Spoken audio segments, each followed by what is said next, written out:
Great, recording is in progress now, and I had a whole introduction, folks, and those who are listening in, thank you for joining the crew in the Zarua Beit Midrash and the Zoom Beit Midrash, folks. And I just explained we're off to investigate Leviathan, that famous sea monster, sea creature that we mentioned as a taste of redemption at the end of Sukkot, but that strikes fear in the hearts of those who think about the Leviathan's place in the great battle that will happen before redemption unfolds. So to share my screen on the source sheet, again, here we go, back to our sources. So the first source is from Genesis, as mentioned. Leviathan proper, Leviathan in the Hebrew, is not mentioned in the Torah, but Rashi mentions it in the very first chapter of his commentary on chapter 1 of Genesis. So the pasuk that he relates it to is 21 of Genesis 1. Vayivra Elohim et hataninim hagedolim ve'et kol nefesh hachaya harom meser asher shartzu al mayim lemineihem ve'et kol ha'of kanaf leminei vayar Elohim ki tov. God created the great sea monsters. Let's stop there. So the Taninim. Now there are those who will say if we were just doing the work of the animal kingdom in the Torah and the bestiary and collecting an encyclopedia of which animals appear in Torah and when, we would say that Taninim can refer to a number of things. Most often it's translated as crocodiles. There are those who want to say that it's the great reptiles and argue whether or not it really refers to an age of dinosaurs before the age of crocodiles and alligators and those kinds of things. That's a debate. There's a wonderful scholar named Rabbi Nathan Slifkin who does a lot with zoology and the Torah Encyclopedia of Animals. And if you're interested, he's got a whole website and he'll give you, the whole exploration of does Taninim really refer to dinosaurs? But that's not our issue, but that's an aside, so that at least you should have one direction to expand the learning if you want to. So what does Rashi say about this word hataninim? Da'agim gedolim shebayam, they are large fishes that are in the sea. Uvedivrei agada, but he tells you that we have a statement of the Agadah. We have a statement of the Midrashic literature that says, Hu Leviathan uven zugo, that it's Leviathan and its pair and its couple and its mate. Uven zugo. It's the couple of Leviathans that were created, but right away, by the way, that brings up lots of questions for people who know rabbinic literature, which we're going to get to in a minute, because supposedly Leviathan doesn't have a mate. Leviathan is a very interesting creature that has a presence on earth in a mythological sense or a mystical sense as one of a kind. Now, there are overtones in the Zohar that says Leviathan being only one represents God's oneness, and that God's oneness is not yet felt or achieved in the world, and that's why Leviathan is associated with redemption, because what will redemption ultimately be? It will be a recognition that God is one, that God is one and God's name will be one. And therefore, Leviathan has to be individual, has to be without a mate, has to be singular as a representation of God's oneness somehow to be achieved in the future. And we're battling for that, and thus the great battle of redemption. And ultimately, after the great battle of redemption, we'll have a feast to celebrate that redemption, and feast on the Leviathan to say we're feasting on what? God's oneness, a unity among all, right? Shared experience. So already I'm getting you to the end of days, and we've just all been redeemed. We realize what Leviathan really stands for and why it's only one, except that Rashi, back to our commentary, has said Here, the Taninim in the plural represents, according to the Agada, Leviathan and Leviathan's mate. Oh, Shibara'am Zachar Nikeva, the Haragata Nikeva, Milachav Tzadikim Lati Lavo. Oh, so here's a different take that the Agada has versus the kind of story that I told you about with the one Leviathan who's left, or the only Leviathan in the world. And ultimately, it gets barbecued for the righteous in the world to come, or the time to come. Here, the Agada said that there were two. One Leviathan that stays in the world without a mate, and one female Leviathan who was killed, salted, preserved, like Leviathan lox, herring. And ultimately, that's what's going to be served at the banquet. So what do we make of then the Leviathan that sticks around in our world? That's the Leviathan that is fierce and angry and will ultimately be in a war with Shor Habor, with a tough animal, that animal representing other nations, other evil forces. You want to call it the civilizations of the ancient world, evil. You want to call it Nazis, Yamach Shemam. These are the kinds of forces that Leviathan has to come up against. And with Chevle Mashiach, with all that stirring and violence that will happen in the world, we'll ultimately get to a time where we can enjoy the banquet of the female Leviathan, who was just prepared by God in a kosher kitchen, salted, and is waiting for the Jews and everybody else to feast on the salted fish. And here's the point of the Agada, that if God had left these two creatures in the world could not have endured because of them. Now, what does it mean to have a midrash to say about a sacred monster, about a holy monster, that if the two of them had been left in creation from the start, the world could not have endured? Given this drama of history and the drama of redemption that I've described, think about my question now. Maybe you've heard of Leviathan before and not thought about the symbolism in the Leviathan, of the Leviathan. What does it mean to allow the both of them to exist, and the world couldn't really exist if they were both here?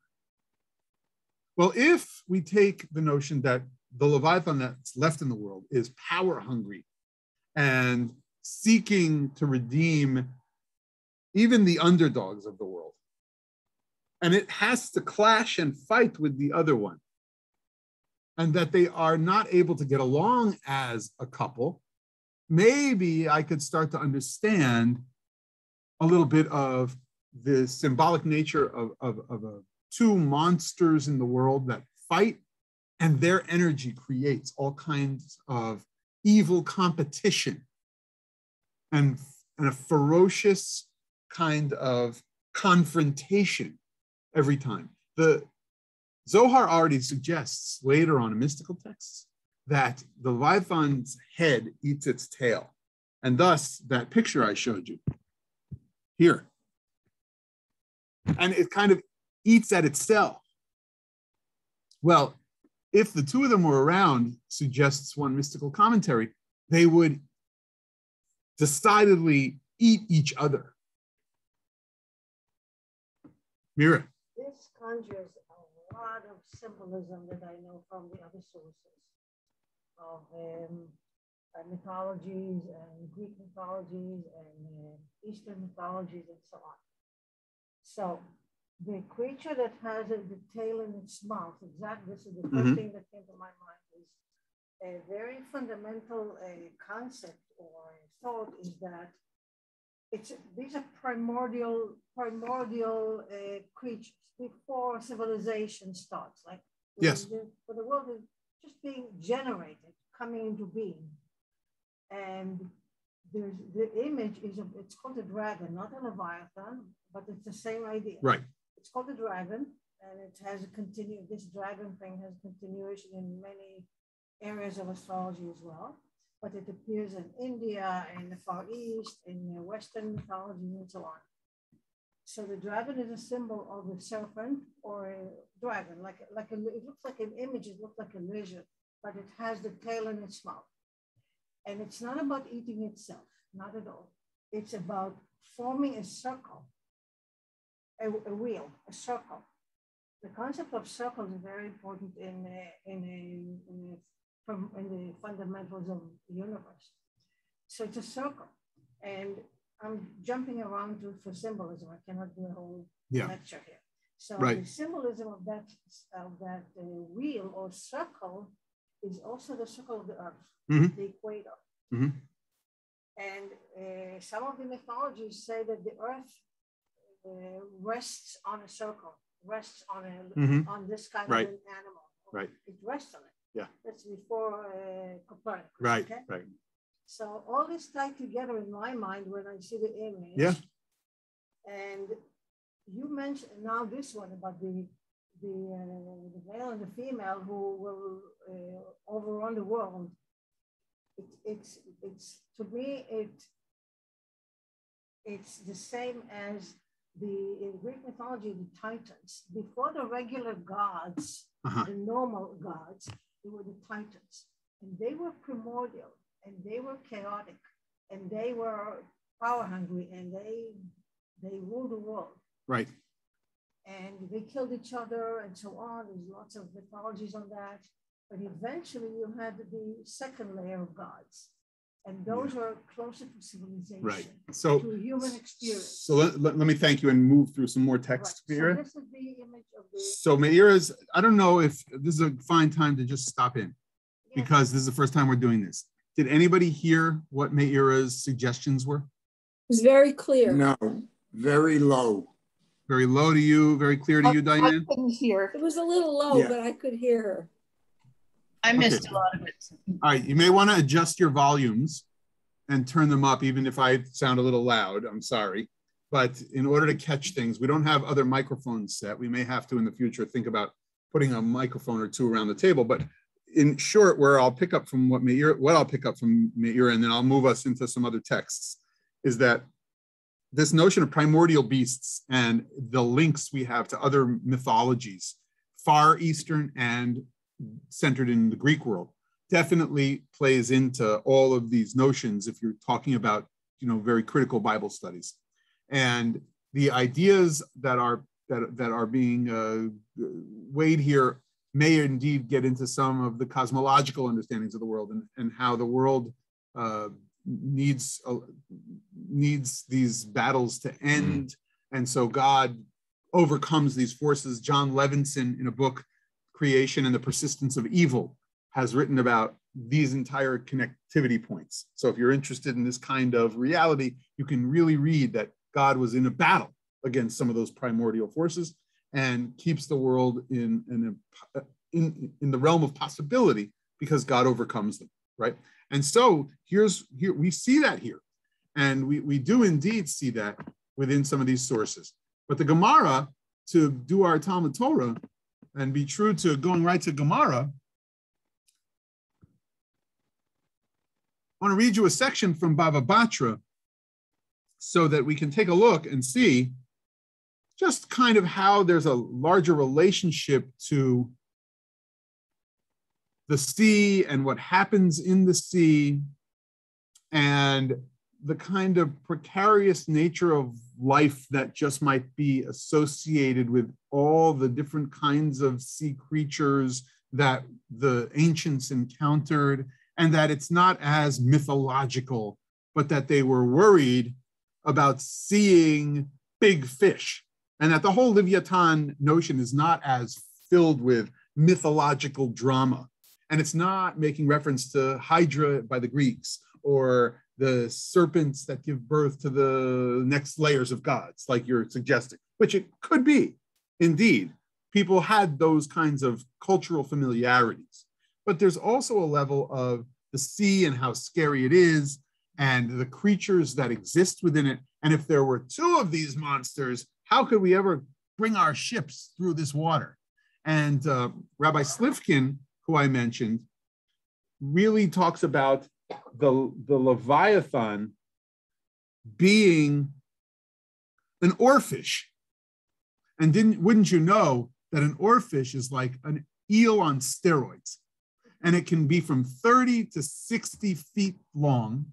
And it has a mouth that seems like one of those like deep sea fish with the big fangs. And it's got a crown coming out of its head of all kinds of different fins or finials or spikes. And you see how I'm moving my hands?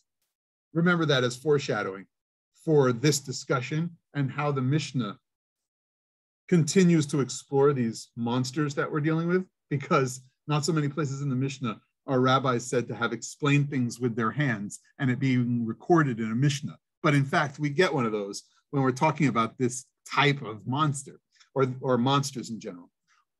So I just want to bring this Gemara. It doesn't relate to Leviathan, but it relates to a little bit of the nervosa that Chazal felt and had and heard from sailors who were out on the seas.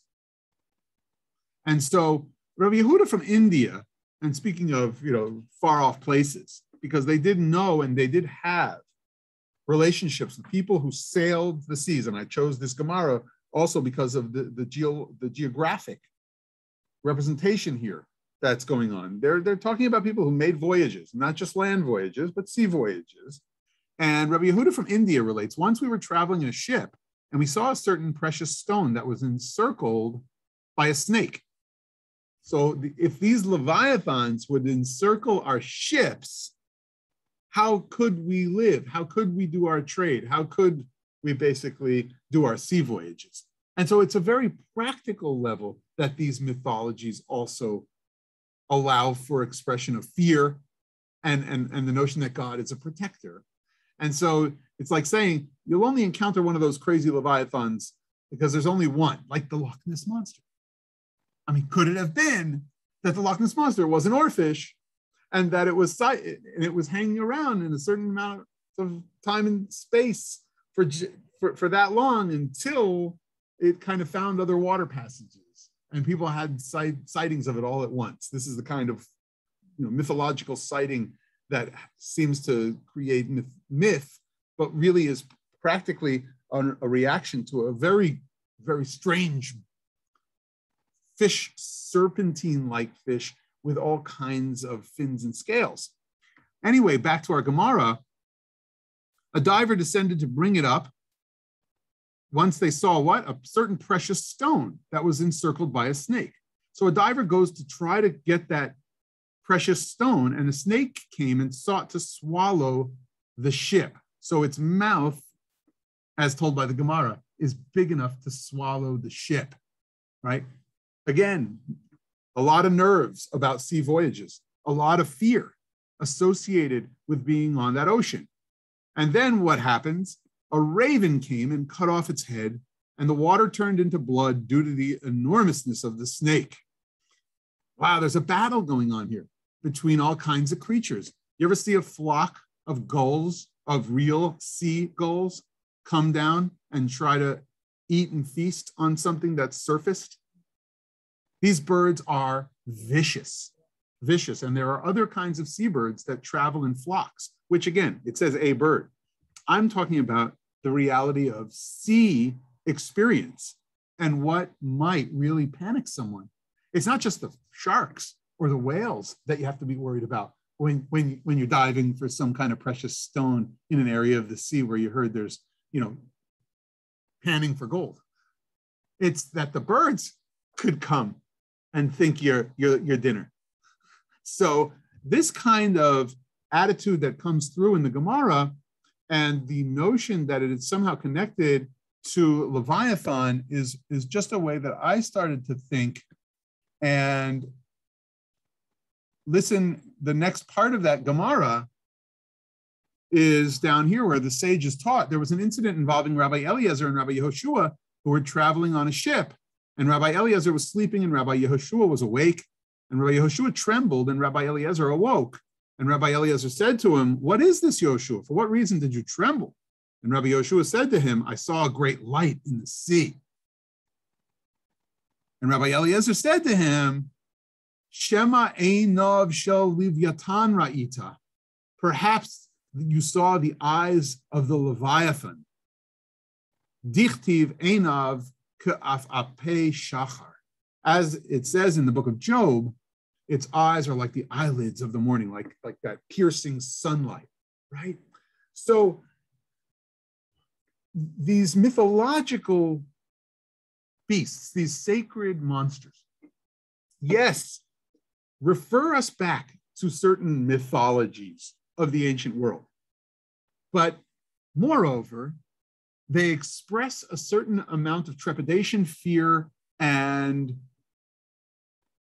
a conscious look at what experience might befall you if you're on the seas. And they serve that purpose in a way that we don't often associate with Leviathan, right? Because if you know anything about Leviathan, you think the mythological beast of redemption, the serpent-like, even towards, you mentioned, dragon. Here we're talking about probably, who knows if it was vicious, but some type of sea creature. And those other elements of sea travel came into focus in that passage of Bava Batra. Further, in Bava Batra, they're trying to figure out what is this creature, Leviathan.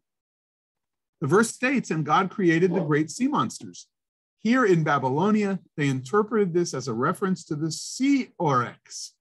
Leviathan nachash bariach, Leviathan nachash akalaton, shene'emar b'yom hahu yifkod Hashem b'charbo hakasha.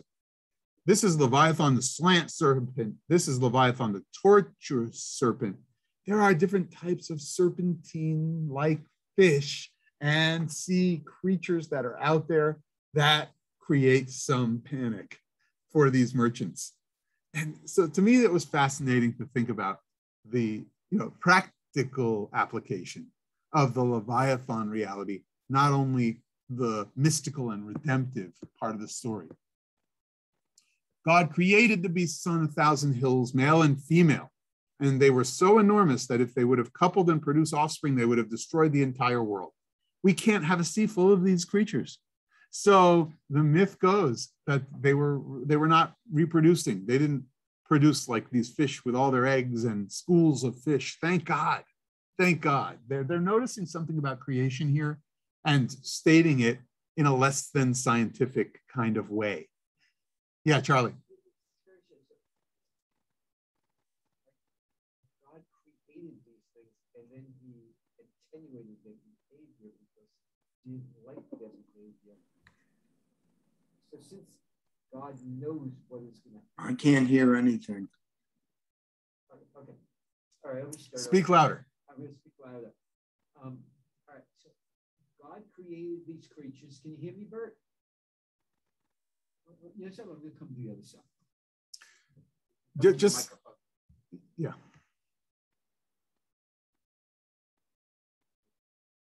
Careful of the wire. Careful. Okay, so God created these creatures with certain behaviors. And then he looked at the behaviors and he attenuated the behaviors. He removed the behaviors he didn't like. He must have done that. I don't understand the purpose, because if God knows everything that is going to happen, why didn't he just create the creatures without the behaviors that he didn't want? It's sort of like when you were speaking before, he created some things that were evil, and then he said, banish them. The way Charlie's asking about why God would attenuate the behaviors and change an element or part of creation.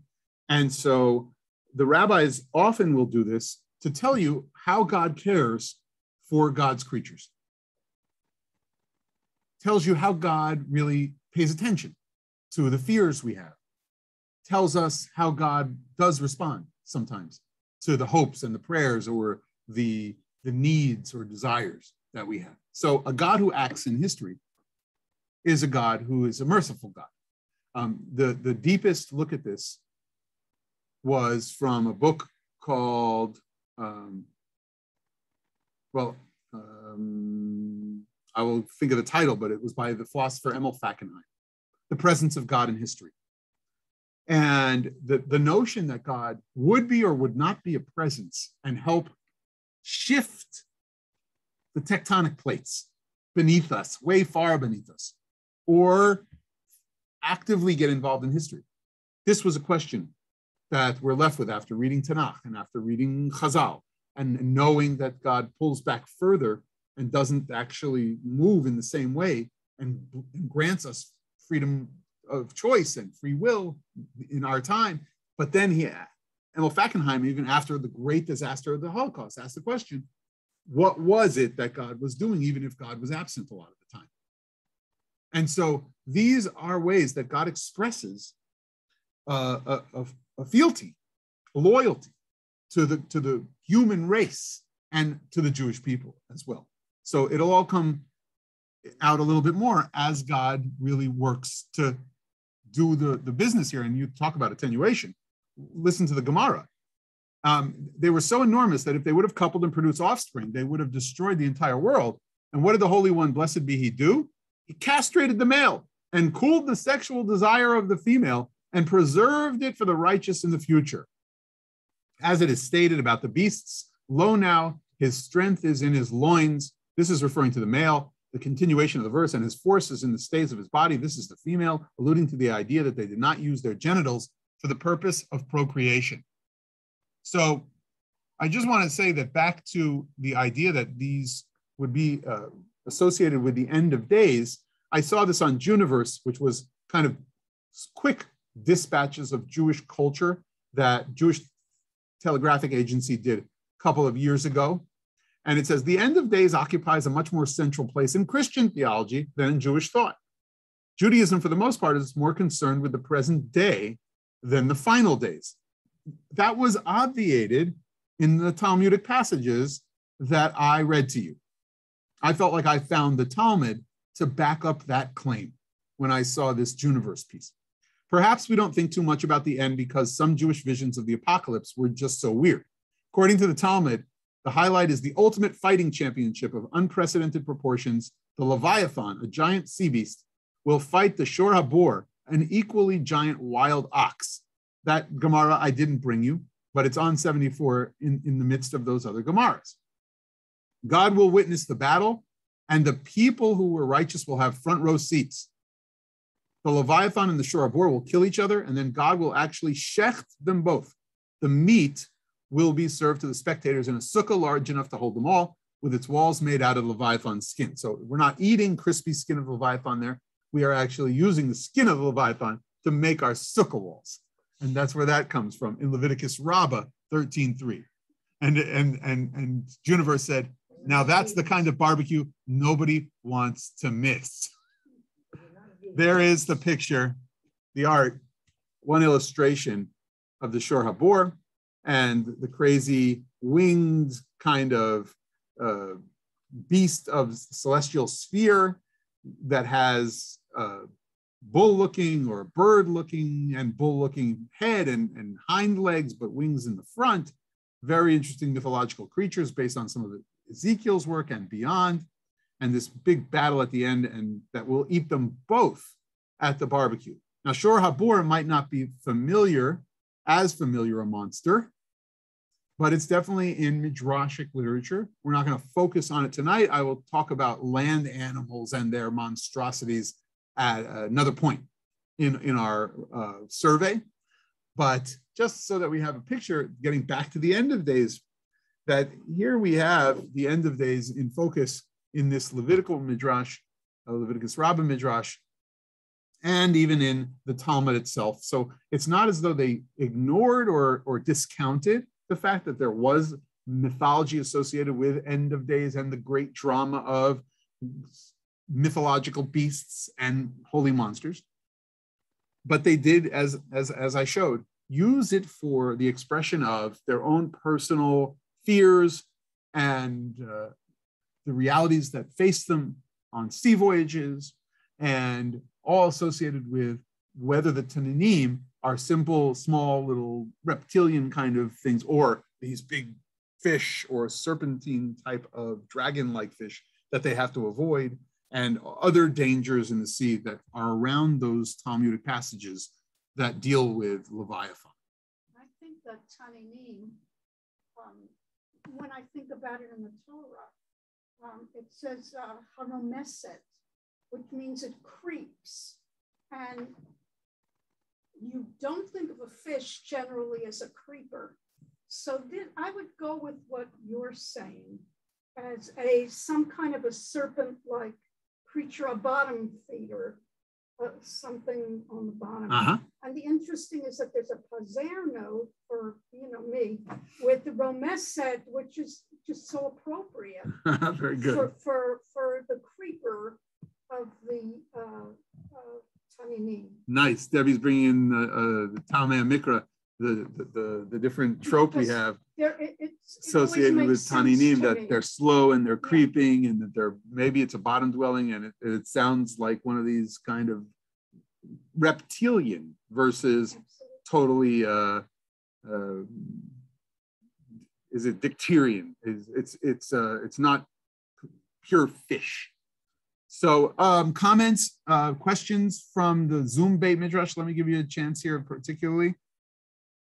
We can hear you if you unmute and you want to add something or ask something. Yes, Shelley? I'm just wondering how literal we're supposed to take these,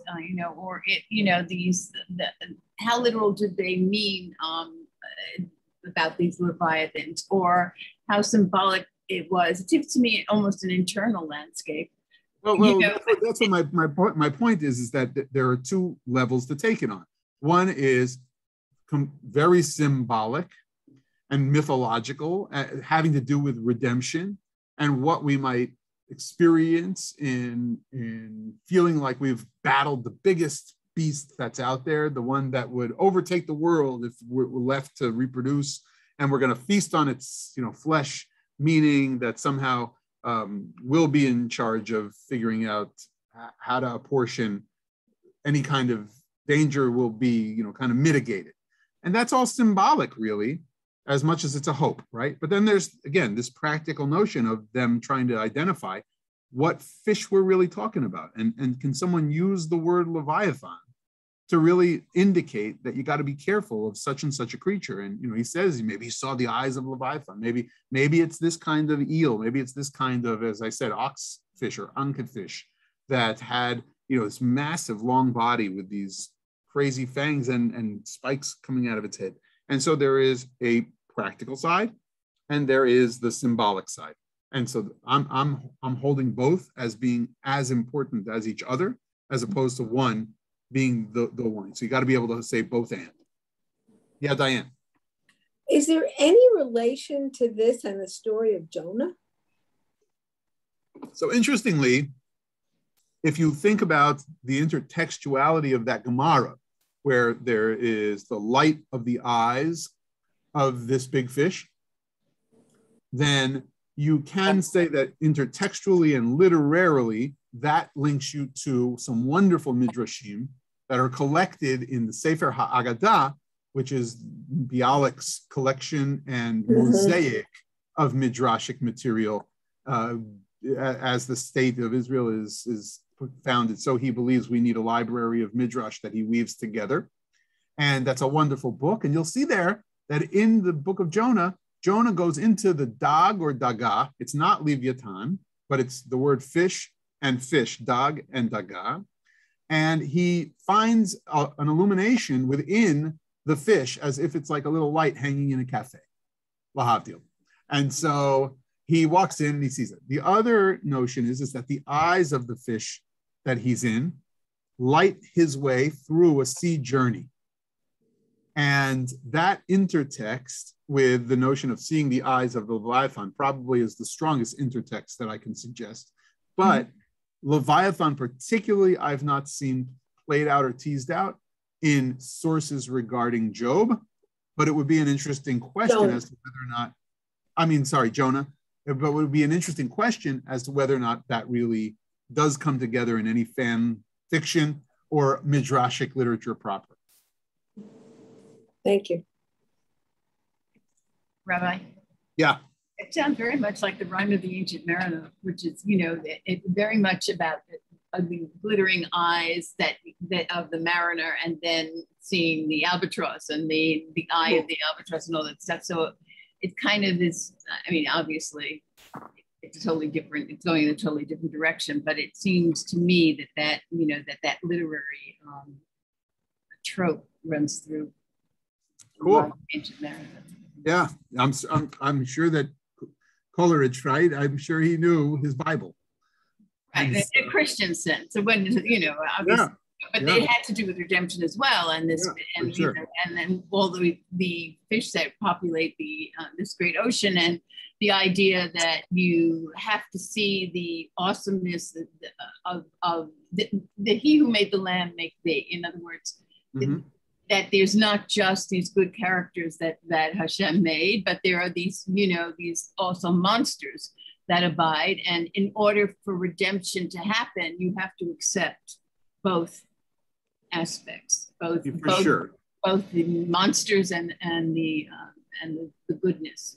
For sure. And if you're talking about that world of Christendom and the currency of Leviathan within literature, everybody was for sure familiar with Milton and how Leviathan is the symbol for Satan.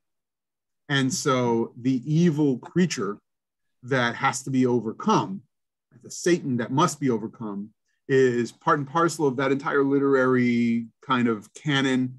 And so folks are definitely relating to it. That's a whole story in and of itself as to where this goes within Christianity that I'll let a scholar who's expert deal with and get back to my rabbinic texts, or at least the Tanakh. And then you have Moby Dick. Yeah. And it's true that the word Leviathan, just to make the connection there solidly, has become the word for whale. And in many sources, literary sources, later midrashic sources, Leviathan does really come to mean whale. And so we don't want to discount that practical use, and that kind of ties into the practicality of the notions that I brought forward about the sea. I want to end the Leviathan section, though, showing you just how it's used in the Tanakh itself and where it comes back to us in the Tanakh. I'm going to bring us through some sources that show you that God says to Job, that's why, Diane, when I was relating to Jonah, I was thinking Job because I was going to a Job source. He says to Job, we're familiar, again, the challenge to Job is, were you there when I laid the foundations of the earth?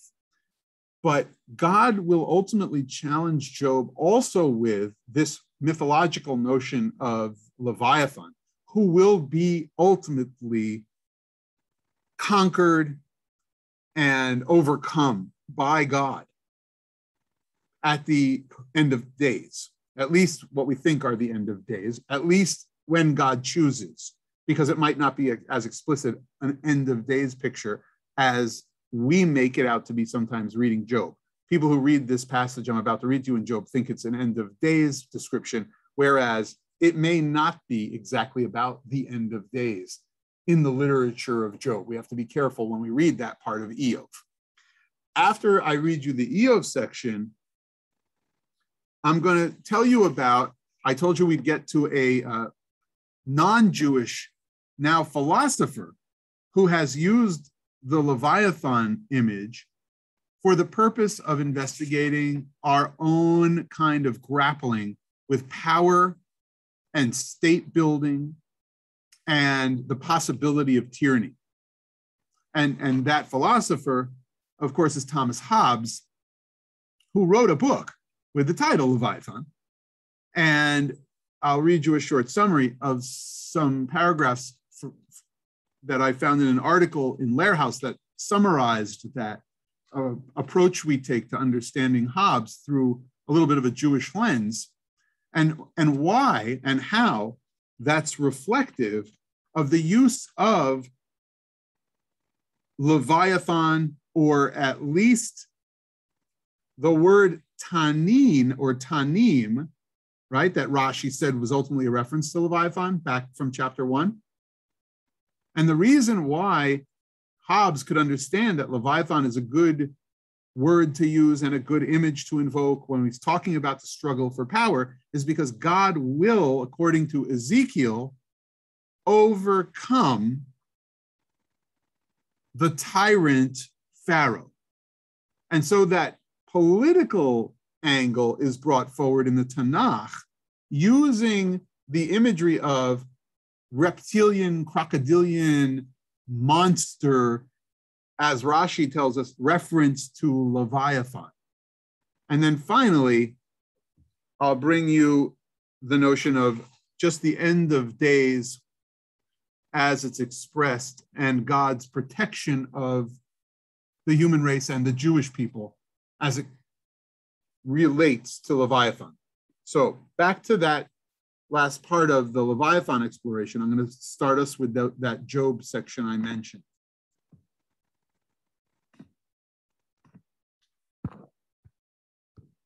Here is a picture of God, or an illustration in a Bible, 19th century, of God overcoming Leviathan. Now, like I said, is that an end of days, or is that whenever God chooses? And is that a mystery that God keeps from humanity as expressed in the book of Job?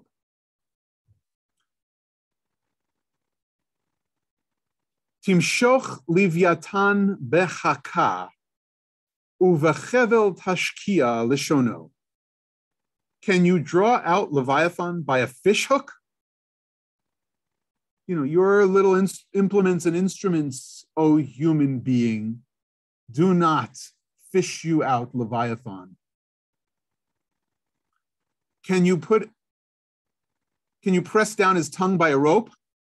Can you put a ring through his nose or pierce his jaw with a barb? Will he plead with you at length? Will he speak soft words to you? Will he make an agreement with you to be taken as your lifelong slave? Will you play with him like a bird and tie him down for your girls? Shall traders traffic in him? Will he be divided up among merchants? Can you fill his skin with darts or his head with fish spears? Lay a hand on him, and you will never think of battle again. You know, this is God saying, who's the one who plays with Leviathan at will? As the tradition has it, God spends part of a day playing with Leviathan. Those who studied Avodah Zarah this year know from our chapter in our Masechet Avodah Zarah that it asked the question, what does God do all day? And part of the day, God was playing. And who does God play with? Who's God's playmate? Leviathan. And when God decides that the world can no longer endure Leviathan's ferocity or presence for whatever reason, done. But do you have that power?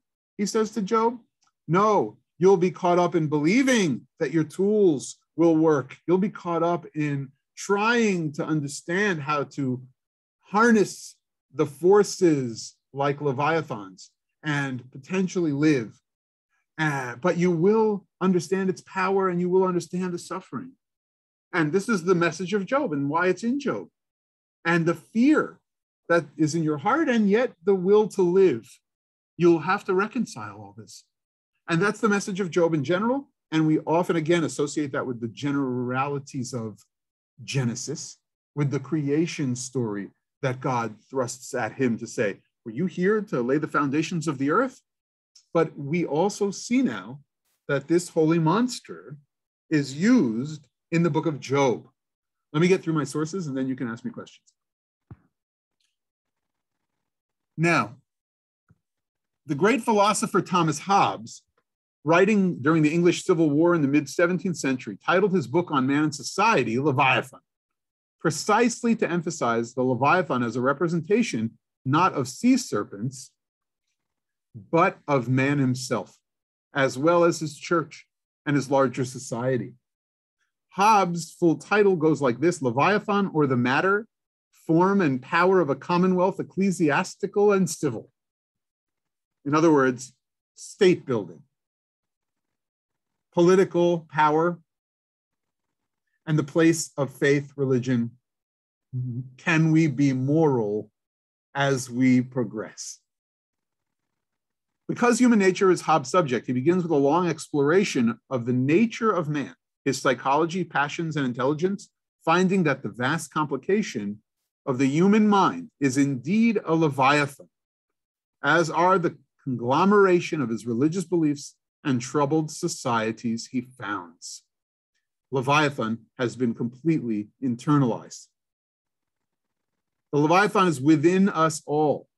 This is perhaps best illustrated by the book's frontispiece, which was designed by a Dutch artist under Hobbes' supervision. Boldly presented as the figure of a man, a representation of mankind as a whole, and more specifically, a royal figure, supposedly the only one who can, crowned with proper training, harmonize the psychological, spiritual, and social aspects of the human Leviathan. This makes Hobbes, incidentally, the founder of the modern psychological understanding of the human brain as a huge, complex entity with distinct capacities for multitudinous arts, from armaments to manuscripts to ziggurats. I think that's a little overstated, but with due respect to the author.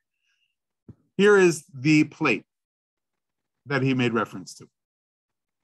And if one were to be able to balance between the sword and power and ecclesiastical righteousness, the scepter, the rule, the notion of the great aesthetic, the great conservative thinking goes, noble prejudices, not prejudice in a negative way, but a kind of association of great authority and respect for that authority because that authority earns it. If only someone could overcome the great Leviathan, which is man's fiber, lust for power, greed, tyranny, right? If only. And this is what Hobbes picked up on in using the holy monster of Leviathan in his work. Fascinating read. If you haven't read it, I highly encourage it. If you read it during college, reread it. It's really a fantastic investigation into what potential we hold as human beings to organize ourselves in communal structures, geopolitical entities like states. And I say that because he wasn't convinced that there's only one model. So subduing that Leviathan, as Hobbes says it, is You have to speak up. Subduing the Leviathan, according to Hobbes, is like subduing a rebel, forces it to rebel. Correct. The human nature rebels. Correct. And we are made to. And it's even beyond rebellion. Meira said it's like subduing a rebel. What I'm going to show you is that Ezekiel says that who's really the Leviathan in the world that needs to be completely overcome and who was overcome, and that obviously it can happen again because it's that circle you mentioned. Maybe that's eternal, cycles back on itself. Ezekiel 29:3. Daber va'amarta ko amar Adonai Elohim. Hineni alecha paro melech Mitzrayim hatanim hagadol harovetz betoch yorav. And there's your rovetz, Debbie. Asher amarli yeori va'ani asitini. Speak these words. Thus said the Lord God, I am going to deal with you, O Pharaoh, king of Egypt, mighty monster, sprawling in your channels, who said, my Nile is my own. I made it for myself. The Tanim here, which is interchangeable, say, biblical linguists with Taninim in the story of creation, brings us full circle to this notion that we're talking about the Melech Mitzrayim being this monster of a fish in his river that seeks only tyranny. And here's what will happen, and listen to the kind of parallelism between Ezekiel and Job in this sense. I will put hooks in your jaws and make the fish of your channels cling to your scales. I will haul you up from your channels with all the fish of your channels clinging to your scales. And I will fling you into the desert with all the fish of your channels. You shall be left lying in the open, ungathered and unburied. I have given you this food to the beasts of the earth and the birds of the sky. Then all the inhabitants of Egypt shall know that I am the Lord, because you were a staff of reed to the house of Israel. This is the kind of overcoming that God will do as a representation of what human capacity is to overcome truly evil tyrants on the face of the earth. Hobbes will not necessarily choose this verse. I can't recall that it's in the book. I need to do yet another read. I looked at it again only months ago. But I believe Hobbes' point is that God, when God thinks of overcoming the tyrant, succeeds, as it's stated in the book of Exodus. But we are always trying to recalculate how we arrive at such a place of redemption for any one and any group of people. The right mix of power, politics, ecclesiastical notions. Isaiah says, in that day the Lord will punish. God will come and visit anyone who must pay for sins. With his great, cruel, mighty sword, Leviathan, the elusive serpent, Leviathan, the twisting serpent, he will slay the dragon of the sea. Vayomahu yifkod Adonai b'charbo hakashah v'hagadolah v'hachazakah al Leviathan nachash bariach v'al Leviathan nachash akalatzon v'haraget hatanin asher bayam. And there's your tanin, back to the creation. And there are your two Leviathans, which the Midrash picked up on to begin with and had one already salted and ready for a time to come. Finally, Ata, Ritzatzta Roshe Leviathan, Titnenu Machal La'am Letziyim. It was you who crushed the heads of Leviathan, we say about God, who left him as food for the denizens of the desert. People there who say, but I thought it was only at the end of days. Well, that was the female who was already prepared, and there would be the Leviathan who would be overcome according to mythology about redemption. But now we know that the Psalms is referring to whom? To Pharaoh. We're talking about political, power-hungry rulers of our world. The realia of history in these verses that include Leviathan, and not only the symbolic notion of redemption in a time to come. What we've established in looking at Leviathan is that we get to Leviathan pretty immediately if we're Rashi fans, because he brings the Midrash about Leviathan right from the beginning of creation. Taninin are mentioned. In that sense, your mind perks up, your Jewish soul is stirred to say, we're already getting set for redemption. The arc of all history is redemption by us. There is this salted fish for a time to come. There's going to be a battling Leviathan, and we're going to use the skin for a sukkah, or we're going to eat some of that too. It's a new delicacy we all love. There's going to be maybe a battle with Shor Habor, this other kind of beast. They're representative of clash of great civilizations. And that gets into a little bit of Hobbesian theory, and it could be about the internal overcoming the rebel or the tyrant within and how we actually create this world. But we saw also that the holy monster Leviathan is really about also symbolic language for overcoming those rulers on the plains of history, and not end of days history, but in the annals and chapters of history. And moreover, we saw that this holy monster is used to express some of our fears, our very practical fears about sea journeys, our notions of encountering danger and encountering the odd and deadly kind of glare of the eyeballs alight, of the Leviathan itself, and we are careful.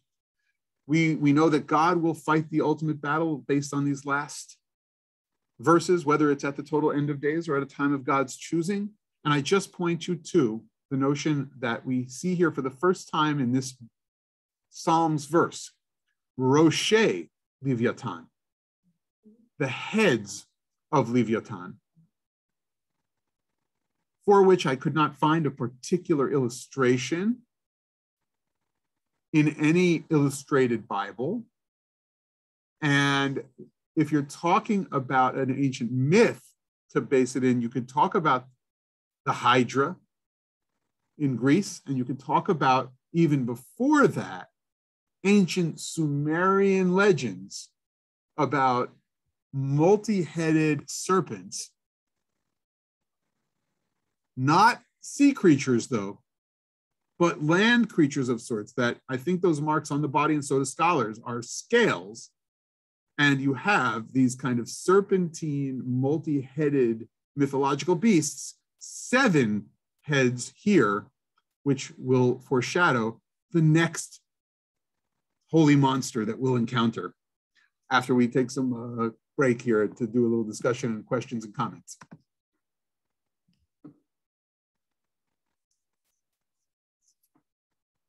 Your Zoom Beit Midrash folks, anything to add or to ask at this point?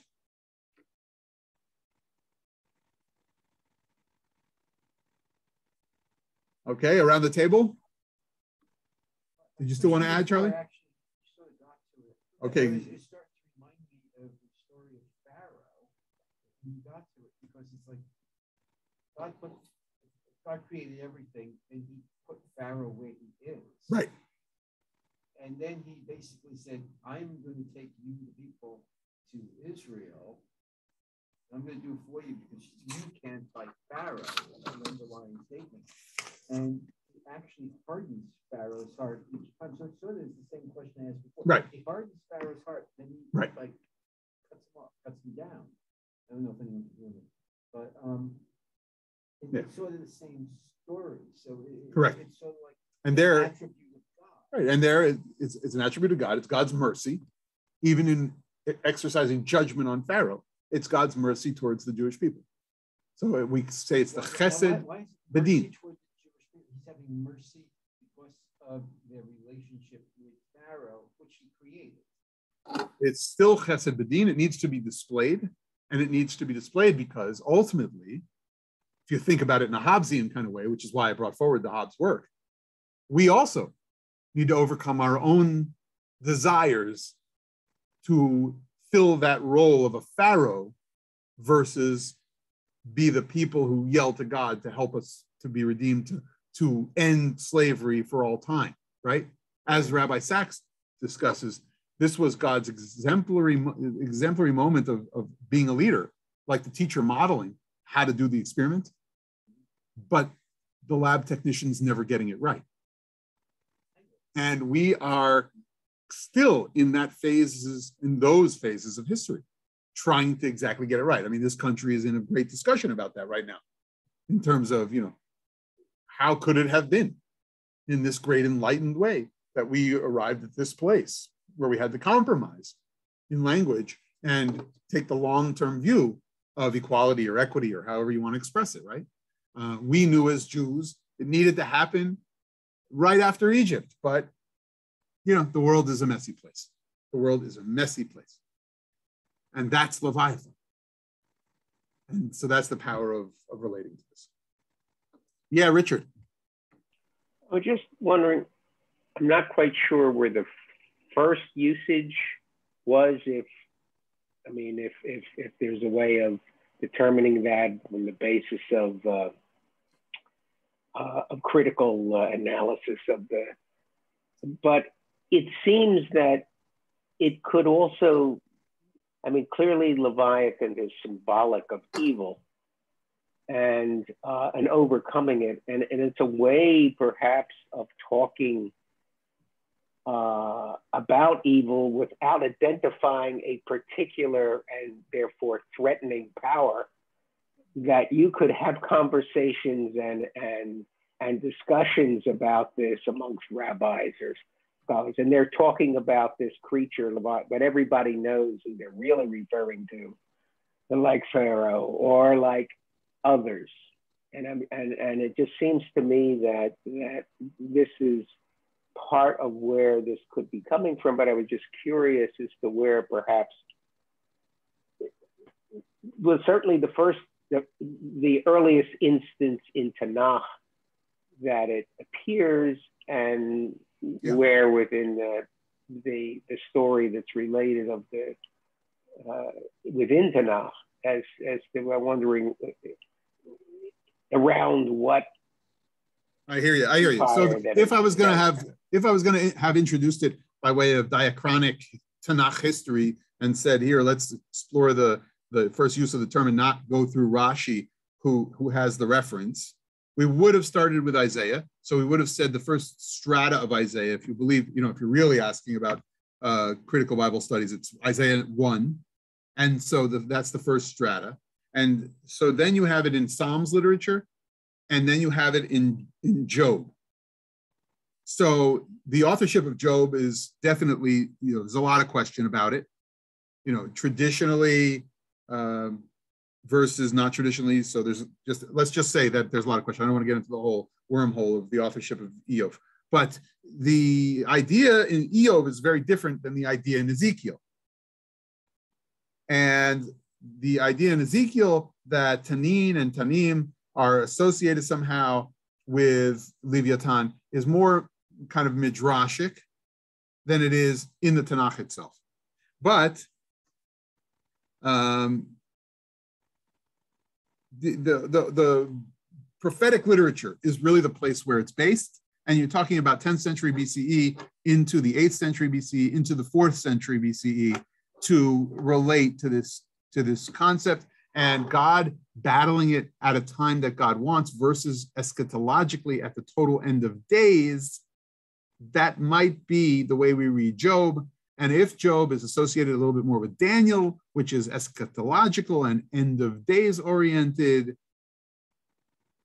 and there are other midrashim that seem to say that Leviathan is end of days oriented in the early strata of some of the Midrash Rabbah, then you can see that by the end of the Tanakh period, it already gets into eschatology, end of days, redemption theology, versus using it as a metaphor for kind of God's battling evil forces in the world, or overcoming Pharaoh, as I read it strongly, associated with that notion of the Pharaoh vocabulary in Ezekiel, as we saw. So that's the basic answer for the history of it all. And as we said, it gets associated with a little bit more of both the redemption quality and the battling, not only evil, but I don't want to miss out on saying again, fears about everyday journeys that merchants make. And getting into a point of the Gemara, they're very into the realia and daily life of people, and allowing us to use this type of mythological language on the one hand as ways of expressing our fears on the high seas, for instance. Yeah, good. Good. All right, I want to get to this next place because we're talking seven-headed, and we're talking serpentine, and we're talking beast. There's only one place in rabbinic literature, and I'm here on this page, folks who have the packet. Yeah. There's only one place in rabbinic literature where the word tanin, which will be my linguistic connection to the story of creation, which we said was reptilian, which we said was Leviathan, where there's only one place in rabbinic literature where tanin is going to appear as demon. And our holy monster, our next holy monster, is a seven-headed demon that we're going to encounter in the Beit Midrash. So, are we afraid of demons in general? And what shall we say about demonology in rabbinic literature? Without going through a whole hakdamah here, we know from Pesachim and we know from Brachot that demons really get to work at night. There are those who say the daytime is okay, and there are those who say the daytime is also really dangerous. And there are those who say that demons really, really can do their business when pairs of people and even numbers are associated in the world somehow. And odd numbers protect you. But even if it's an odd number, you might be talking about odd numbers of even things, like odd numbers of pairs. So be careful. So be careful. You walk through certain places in cities, you walk by certain trees that can act as protectors. You have certain kinds of icky stuff that can protect you from demonic forces, like we won't talk about the what you use your pet stuff for in Psachim. It's strange, this notion of demons and how seemingly superstitious it is on the one hand, but on the other hand,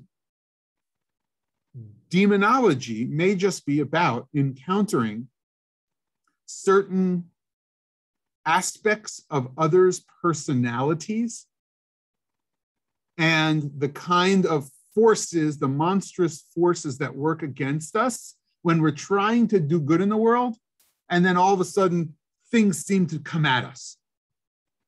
And so it's a complex world to investigate. It's not just reading with a modern look and an overlay, according to scholars who are thinking about how demons presented themselves to certain individuals. Reception theory. There probably were individuals who saw them as real and they needed to be kicked out of the house, like physically. Demons are real. They're in my bedroom. We need to do some type of exorcistic ritual here to get them out.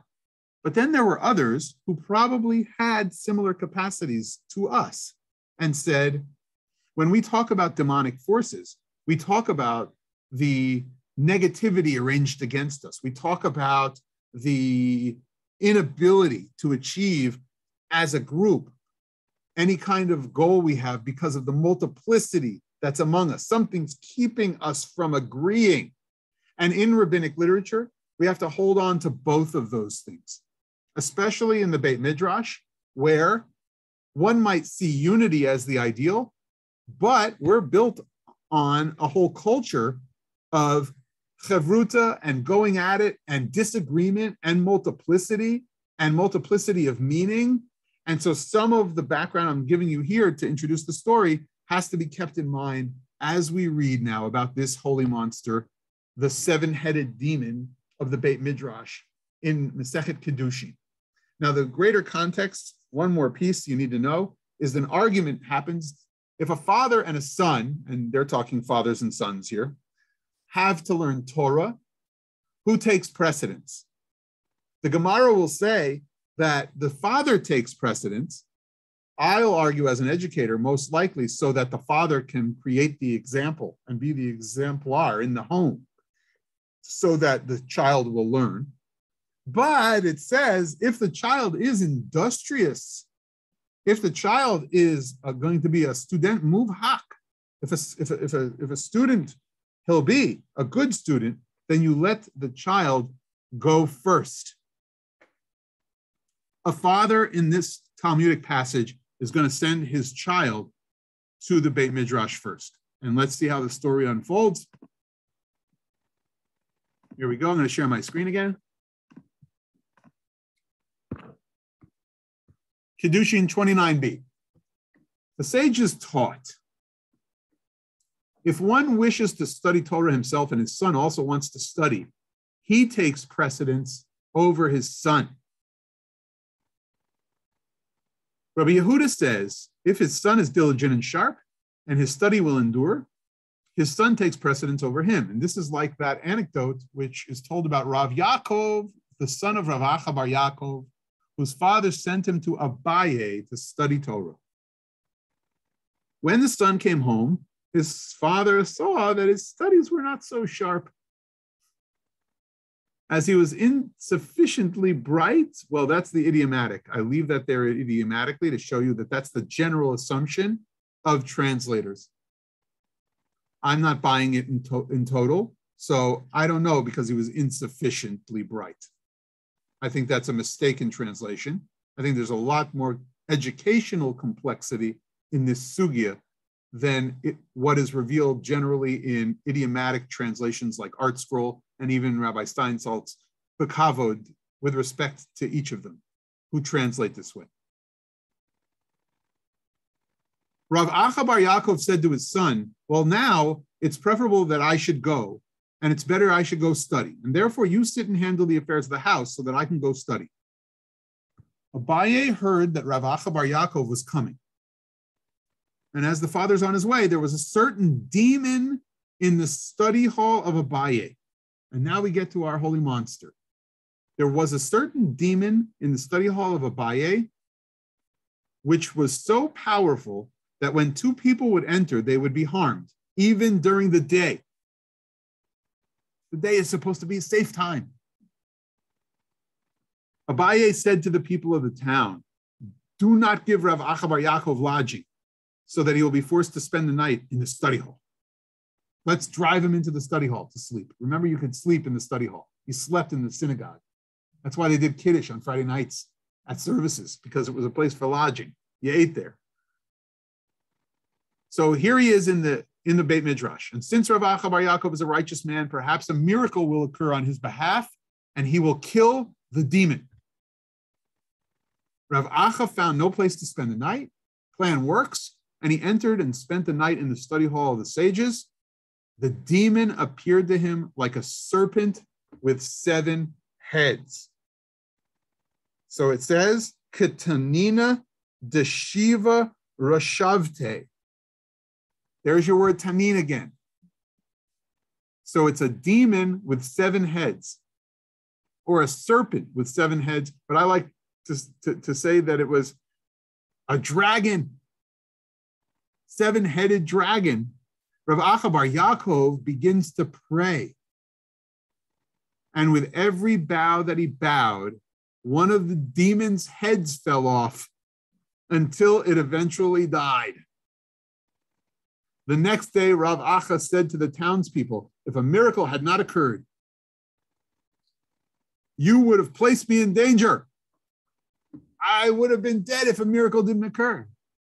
So the insight that one of the sages or one of a capacitated student of Torah could overcome the demons, the 7-headed dragon of the Beit Midrash in Abaye's place, right?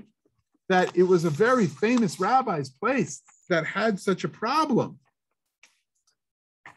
And that they needed to overcome this demon in the study hall, and that he bowed and he overcame it with the force of prayer, gives us real insight into the kind of culture that Chazal and our sages tried to establish. The story stands, again, it's the only story of its type with 7 heads. The story stands as the proof that the rabbis believed truly that Torah and Tefillah helped overcome the demonic, the dastardly, the evil, and even got rid of the negativity within a Beit Midrash, that a student who would come and light up the place with real prayer and real Torah could help dispel the negativity. I said that I don't translate it as the son was insufficient. I think the father came, perhaps like a parent flew into my office as a head of school for a decade.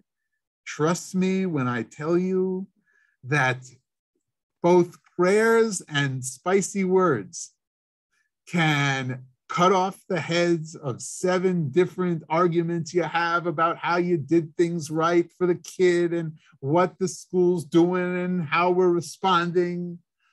It was about the complexity of that Beit Midrash. A demon in the Beit Midrash, to me, is symbolic of the inability. The monster is symbolic of the inability for those pairs of students to really learn in a way that was productive. You know, sometimes a chavruta in a Beit Midrash, if you spend time in a Beit Midrash culture and you sit around the tables and you hear that so-and-so's at it again with so-and-so, like that chavrusa is not working.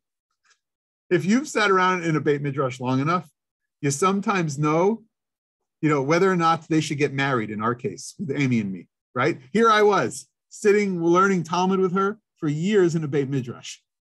People would say, if you could have a productive argument over a Gemara like that, boy, you two could really make it.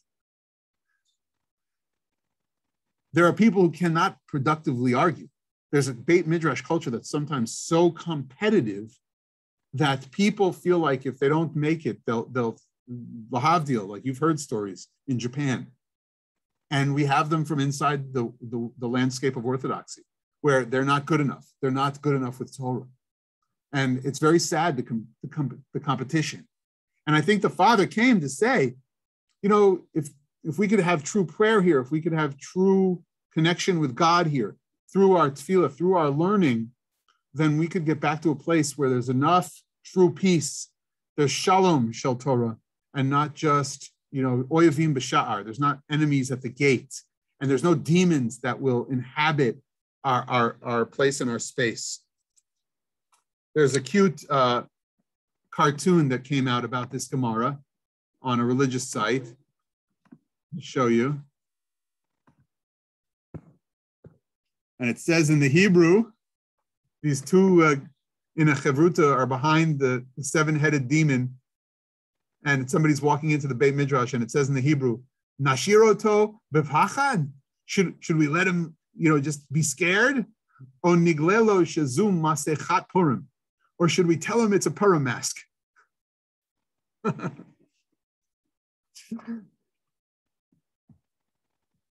The other idea here is that this could very well be rabbinic humor.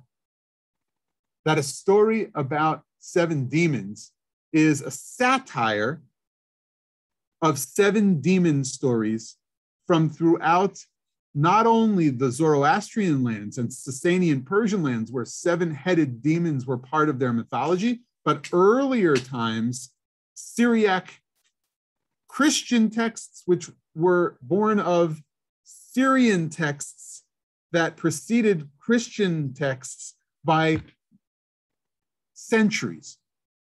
And that what we're getting is a little bit of the rabbis playing with some of these cultural currency mythologies and demonics. They do it only once, as I said. It's here in the very place where there are very practical reflections about getting kids to learn Torah, setting up schools, setting up parent-child relationships that have kavod, that have respect, and respect for teachers is central. And when that Torah culture is not exactly going right, it's kind of like the craziness of these demons, and it's kind of using it in a satirical or humorous way, very sophisticated humor with cultural connectivity to the outside world, that the rabbis bring it forth and talk about this monster in the Beit Midrash and what plagues us. So that's where I will stop the presentation for tonight, given that we're at 8:55, and I'll do a little bit more about this 7-headed demon to start off next time. We'll move to, as was asked today in the Beit Midrash, the Golem. And we will talk about that kind of monstrosity of humanity that gets created. But then we'll move back to some more mythological holy monsters as well to end the night next time and into the time we come, two weeks to come. Dale, you have your hand up, so I'd love to hear. I was taken by this. What does that say about this story say about Abaya, that he isn't praying seriously enough to get rid of the demon, or does it always take an outsider?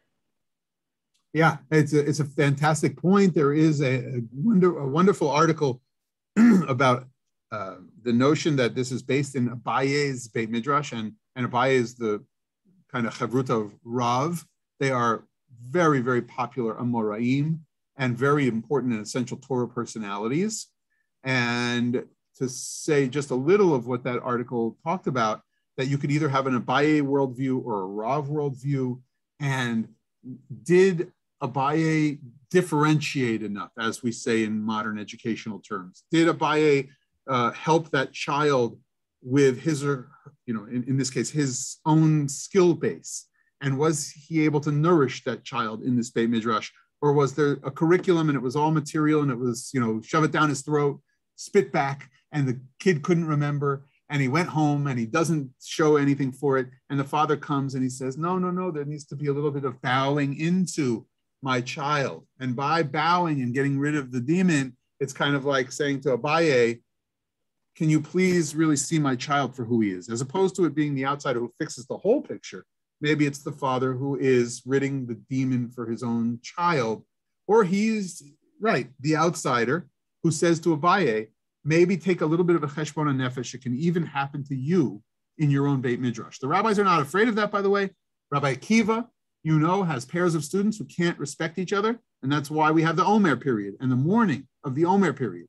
And so the rabbis are self-critical many times, as we've seen in the Beit Midrash over the course of years of study of the Talmud together. They are self-aware and they are self-critical, and this is one of those moments.